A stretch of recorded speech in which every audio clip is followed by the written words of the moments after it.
Hey guys, I'm Chris Buck and a very warm welcome to Friday Fretworks. And this week we're taking a look at my not so secret weapon over the last year. That is of course the Fender 68 Custom Pro Reverb.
So in June of 2021, I made a video about the Pro Reverb and how, to say the least, it had somewhat caught me off guard. After years of chasing fast, responsive, high headroom amps with enough watts to cause a spike in the national grid, this little, lightweight 40-watt combo was pretty much the antithesis of what it was that I convinced myself that I liked. Yet, a year on, I've used the Pro Reverb on every single show that I've done, so I thought it was high time for an update video, and just to give you an idea of what really caused this change of heart. Firstly, and something that I've spoken about in a recent episode of Friday Fretworks, was my move away from using Stratocasters quite so frequently anyway.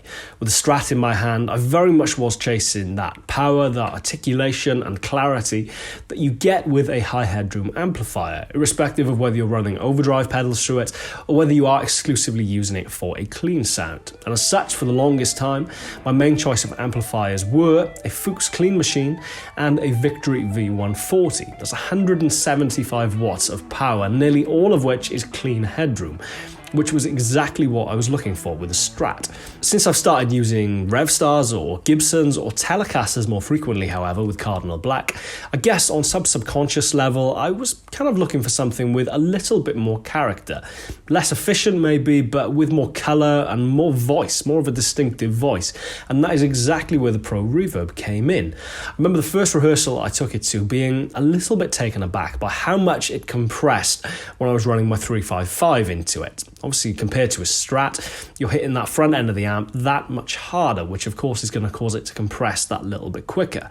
Now, having railed against compression for the longest time and wanting amps that just efficiently throw back at you whatever it is you throw at them, compression can be a little bit scary to start off with, but there's no denying that it is an absolutely wonderful sensation under the fingers, and for the first time in a very long time, gave me the sensation that I was playing the amp and not necessarily the amp playing me.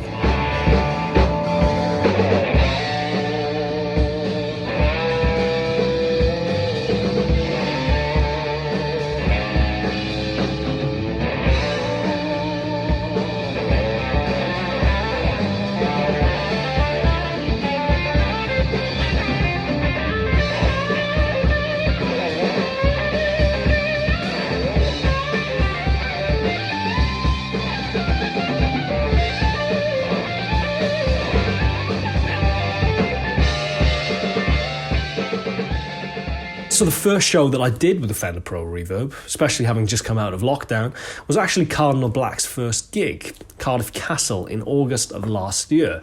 So you can imagine my slight apprehension at turning up a sound check with this little, rather diminutive 40-watt combo and waiting to see whether it was going to cut the mustard.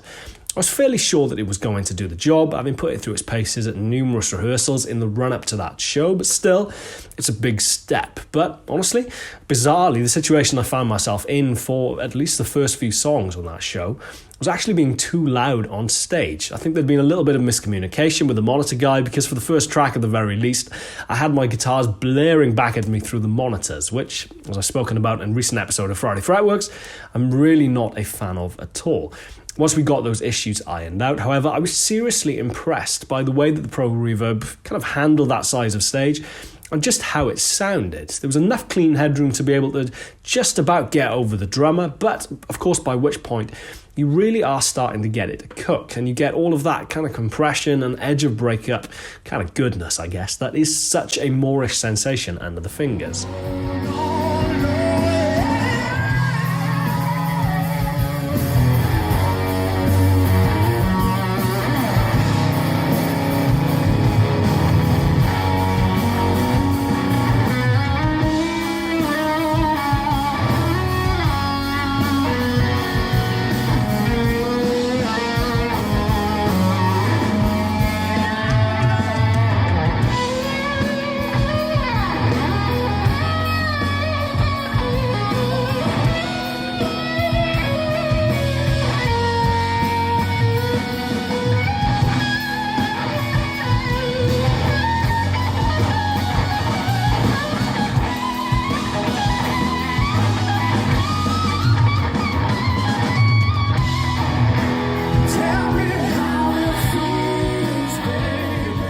The only real change to my rig then came just before we headed out on tour with Miles Kennedy last December, in adding in the Victory Copper Deluxe as a second amplifier. For two reasons.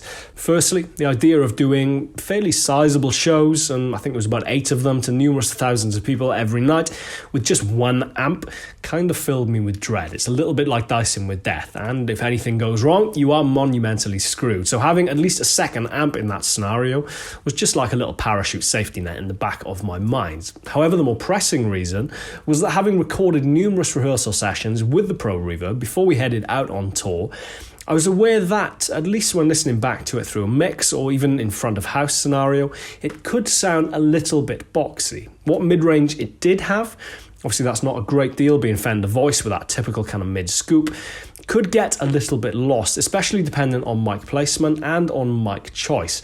So having an amp that was going to be complementary in that scenario and really round out that mid-range was going to be absolutely essential. And I was fortunate enough to be involved in the launch of the Copper Deluxe back in 2020. So of course knew firsthand not only how good it sounded, but being Vox-based in its tonality, it has a very characterful strident mid-range, which with the Pro Reverb work particularly nicely. Now, before we headed out on tour, I shot a fun little rig rundown style video for the Cardinal Black Patreon followers, where I run through the sound of the amps, both in isolation and then how they blend together. Sounds a little bit like this. Yeah, in regard to the amps, to literally kind of show you what's happening if I turn one off and on. So, both together.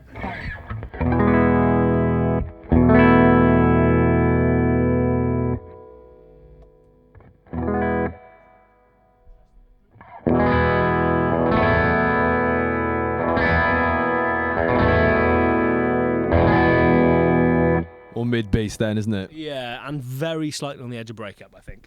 Comparatively.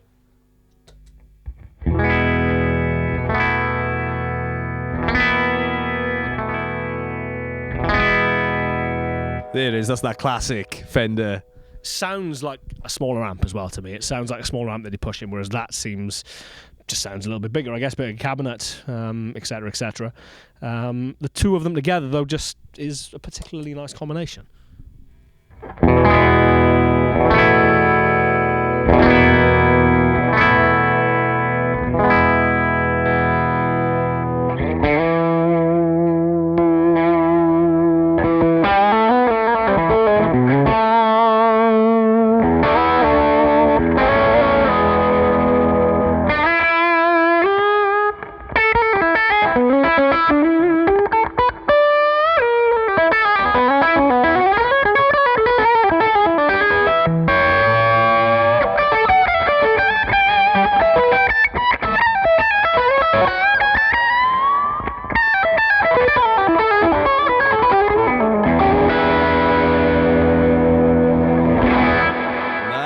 Plus, it was that pairing that went out on tour, and if I'm allowed to say so myself, sounded pretty good. The different voicings of the amplifier, of course, giving the front of house engineers a little bit of variation or option every night in regard to how much of which amp they wanted to hear through the front of house. But with not running wet dry or anything too fancy in that respect, still meant that ultimately I had control of how wet or how affected things were coming out of front of house. Wet dry, of course, being a great option if you have your own front of house engineer or a front of house engineer that you know and trust.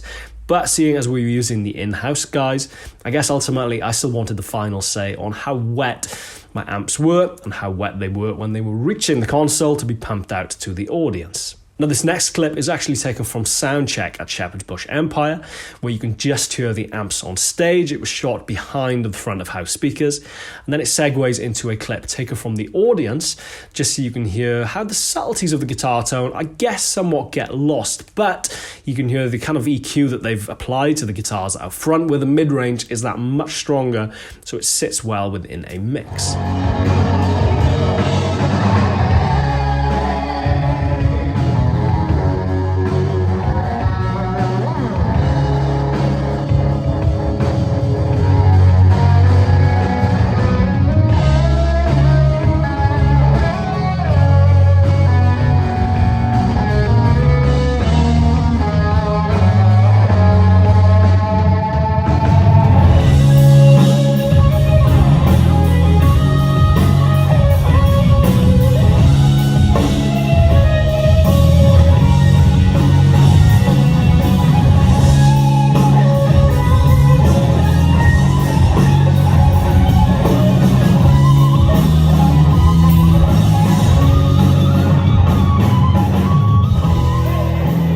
There you have it, my not-so-secret weapon over the last year.